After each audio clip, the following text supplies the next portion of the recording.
Përshëndetje, unë jam Lutiona dhe mirë se erdhët në këtë episod të podcastit dedikuar grave në uniform. Podcasti është një nismë e Women in Uniform Association, një projekt i mbështetur nga Ambasada Britanike në Tiranë, dhe përgjatë këtyre episodeve do të zbulojmë së bashku historitë njerëzore që fshihen pas grave të suksesshme në uniform. Sot kemi Ediona Dano, shefe e komisariatit të policisë në Kuçov, që do të ndajë me ne historinë e saj. Mirë se erdhe, Ediona. Falenderoj për ftesën. Pse zgjodhët këtë karrierë? Ju keni ndjekur dhe akademinë e policisë, kështu që ka qenë një vendim në moshë të hershme që besoj në mbas gjimnazit. Pse pikërisht ky rrugëtim? Si lindi? Të falenderoj. Është një pyetje vërtet e bukur sepse unë kam pasur një zgjedhje të parë në dëshirat e mia, por nuk ka qenë thjesht zgjedhje si akademi, por ka qenë zgjedhje si mision. Edhe pse isha ende herët për të konkuruar, unë përfundova fillimisht studimet për gazetari, duke ndjekur edhe gati një periudhë një vit e gjysmë punë. Ndërkohë që përfundoja studimet e gazetarisë, isha shpallur te fituese dhe kisha përfunduar të gjitha konkurimet për shkollën bazë të policisë. Kështu që isha ndërmjet një zgjedhje nëse do të vazhdoja profesionin si gazetare apo nëse do të vazhdoja akademinë e policisë, shkollën bazë të policisë që dilte patrulle përgjithshme. Ishte një vendim që në fakt në momentet e fundit më ka sjell pak dyzim, por besoj që kam bërë një zgjedhje dhe në momentin që mora këtë vendim, miq që më njihnin mirë më thanë atëherë më qenë se ti e kishe opsionin tënd të mundshëm këtë edhe dëshirë të hershme, është mirë të fokusohesh aty dhe unë pastaj startova këtu edhe 13 vite vazhdoj të jem pjesë e strukturave të policisë së shtetit. Ju ka ndihmuar do pak ai formimi gazetaresk në punë? Në fakt gazetaria më ka dhënë shumë. Më ka ndihmuar për çështjen e komunikimit, në punën që unë kam bërë më ka ndihmuar për mënyrën se si flas me njerëz, se si kam pritur, se si krijon marrëdhënie. Është shumë e rëndësishme kjo në punën tonë. Ju ka ndihmuar edhe me lidhjet në komunitet apo më shumë brenda institucionit? Jo, kjo ka të bëjë më shumë me formimin tim personal, nuk ka të bëjë shumë me unë në gazetari nuk isha një personazh i njohur, isha në startin tim dhe isha në hapat e mia të para. Megjithatë, veten e kam gjetur edhe kam përshëndruar gjithë fokusin tim te policia. Edhe shikoj që keni dy yje këtu në uniform. Çfarë simbolizojnë yjet për ne që nuk e njohim mirë botën? Patjetër, aktualisht si shefe komisariatit policisë Kuçov mbaj gradën komisar. Kjo është një gradë e cila merret gjatë gjithë, grada, sistemi gradave në polici është nëpërmjet konkurimit. Unë e kam nisur me gradën fillestare nën inspektor dhe pastaj inspektor pas përfundimit daljes me sukses në patrull. Pastaj kam konkuruar përsëri për gradën kam marrë nën komisar, kam kryer dhe akademinë prej 3 vitesh në Akademinë e Sigurisë e Hetimit. Dhe më pas kam konkuruar për sistemin e gradave përsëri dhe kam fituar gradën komisar që mbaj dhe aktualisht. Sa shefe komisariati janë gra në Shqipëri? Aktualisht, pas nuk e di nëse jam me saktë apo jo, gati 13 vitesh, jam me vetmja, që jam në policinë e shtetit shefe komisariatit, sigurisht që është një përgjegjësi shumë e madhe, në fakt të mbash një pozicion të tillë dhe të jesh në një rol drejtues, duke qenë së pari ka një distancë kohore shumë të madhe që kur është besuar ky pozicion një drejtuese e femër e cila ka qenë në qytetin e Librazhdit.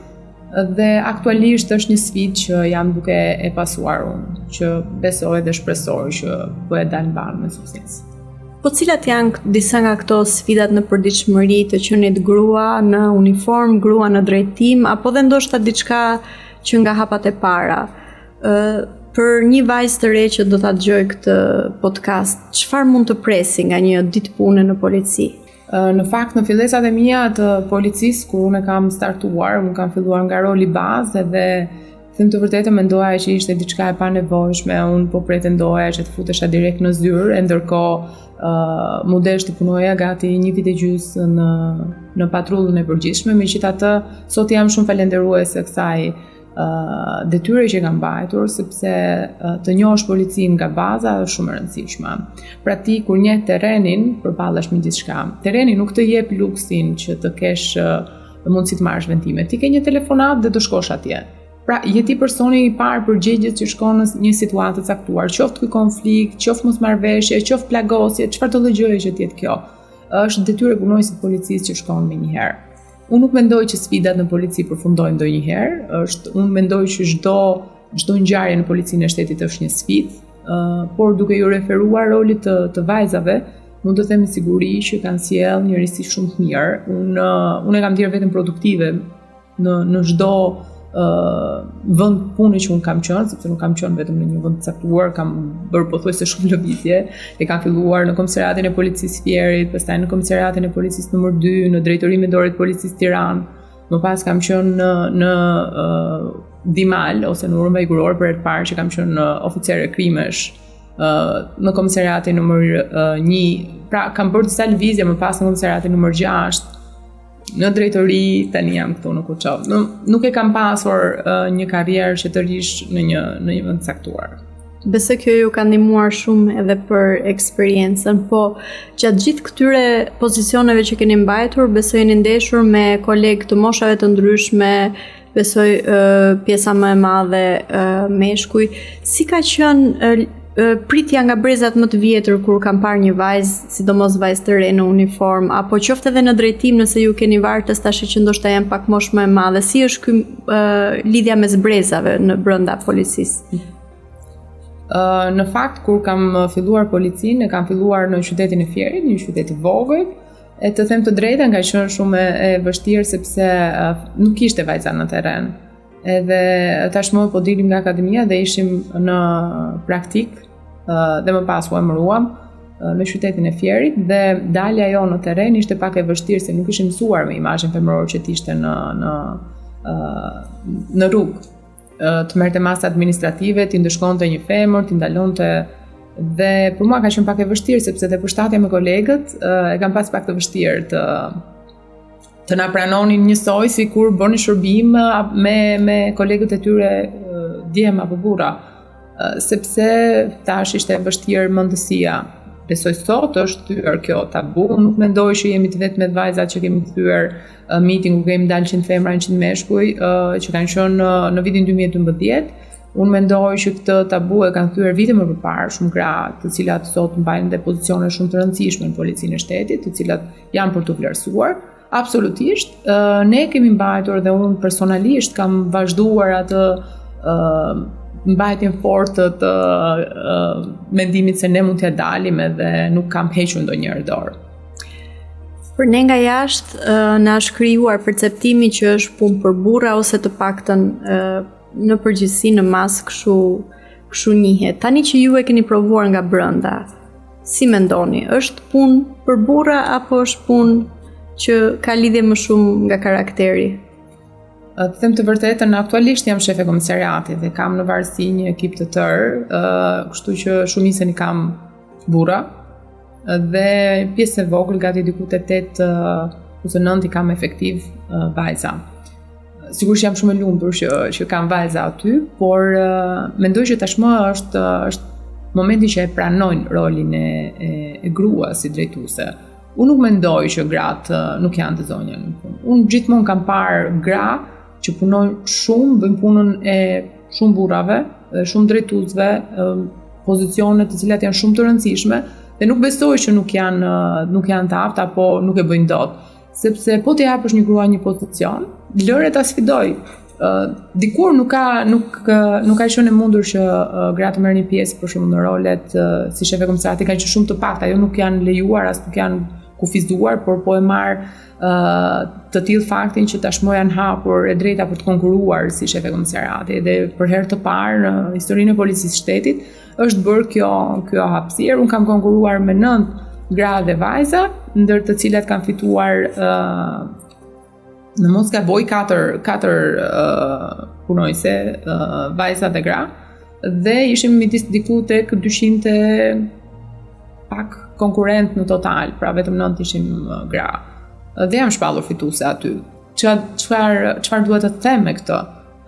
nëse ti e vendos fokusin se do të bësh diçka ti e bën. Unë nuk mendoj që ka një grua po t'i japësh një detyrë ajo thotë unë nuk di ta bëj. Sidomos gratë, të cilat e kanë potencialin e vet dhe nuk trëmbem, nuk janë zbrapsur asnjëherë, përkundrazi të gjitha sfidat i kanë kaluar me sukses, kanë pasur besim në vete dhe kanë guxuar.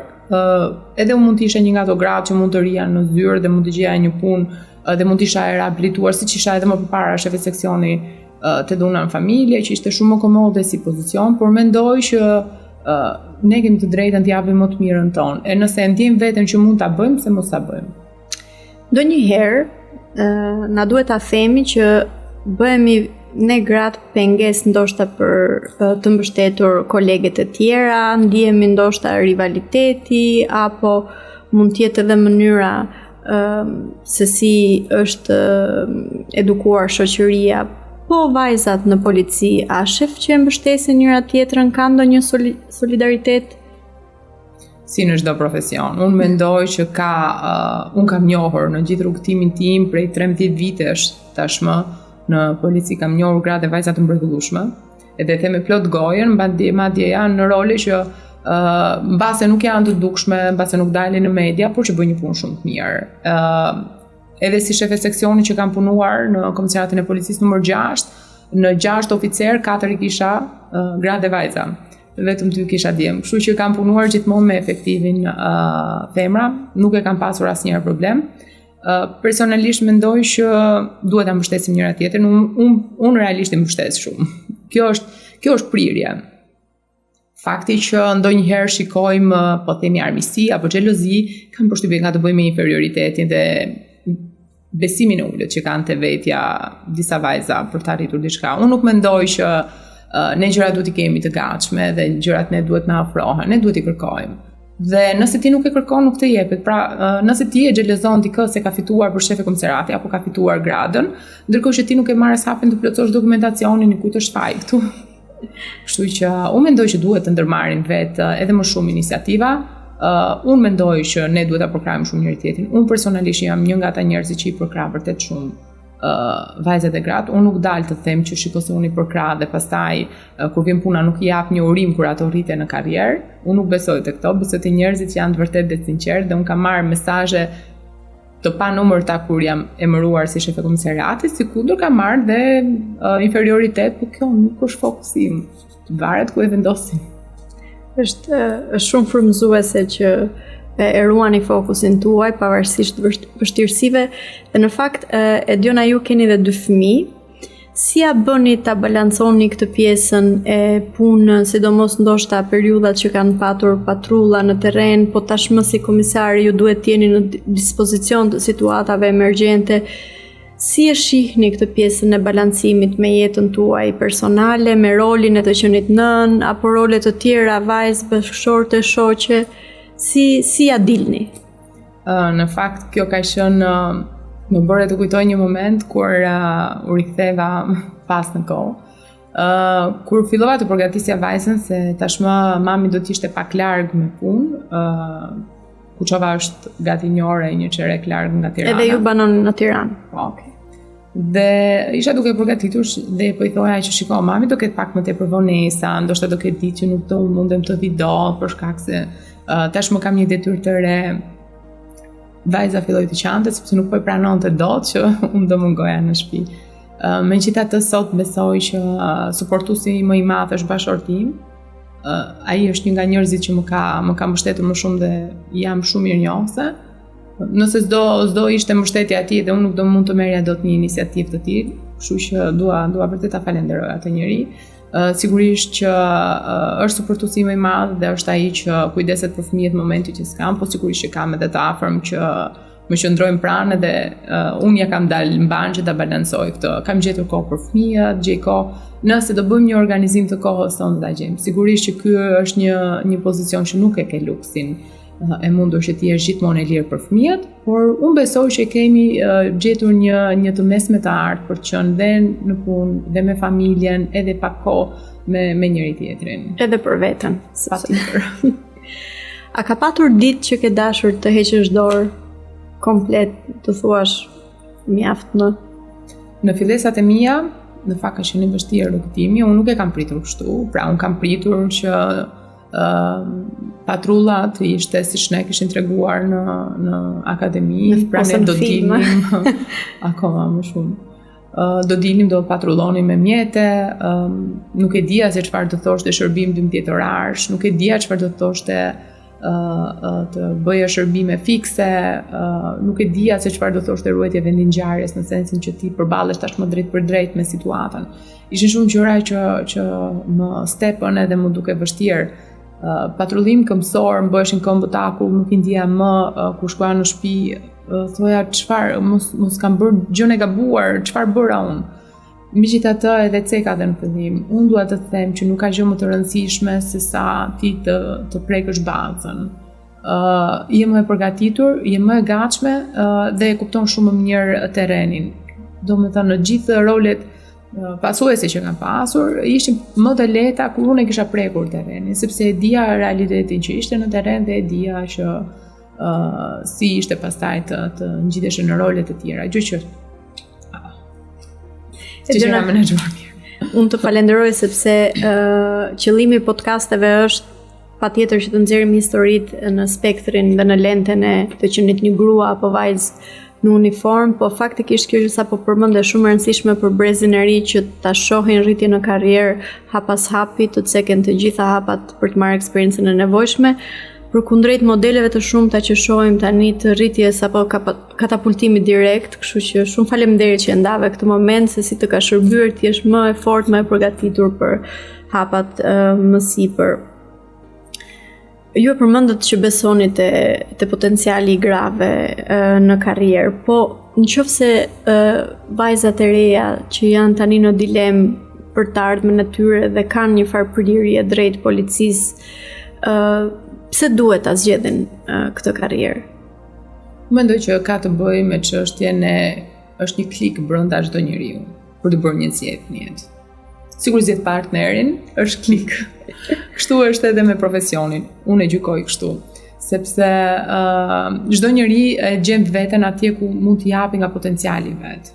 Unë e kam gjetur veten te policia dhe shumë vajza që e ndjejnë këtë nevojën për të qenë prezente. Unë nuk mendoj që nëse vesh uniformën ke veshur integritetin, jo. Ti je integriteti që ja vesh uniformës. Dhe kjo është gjë më e mirë e mundshme. Atëherë çfarë mund të bësh? Ti mund t'i japësh më të mirën tënde. Ti vesh uniformën, qëndro me integritet dhe vazhdo ndaj tua. Unë mund ta bëj këtë punë dhe e bën më së miri. Nuk ka ndonjë gjë që mund ta ndalë. Dhe nëse ka vajza të reja që vërtet e dëshirojnë, duan të japin pjesën e tyre të rëndësishme, sigurisht që duhet marrin parasysh që nuk janë të lehta rrugtimet. Unë personalisht jam lindur dhe rritur në fshat, në një fshat të Fierit.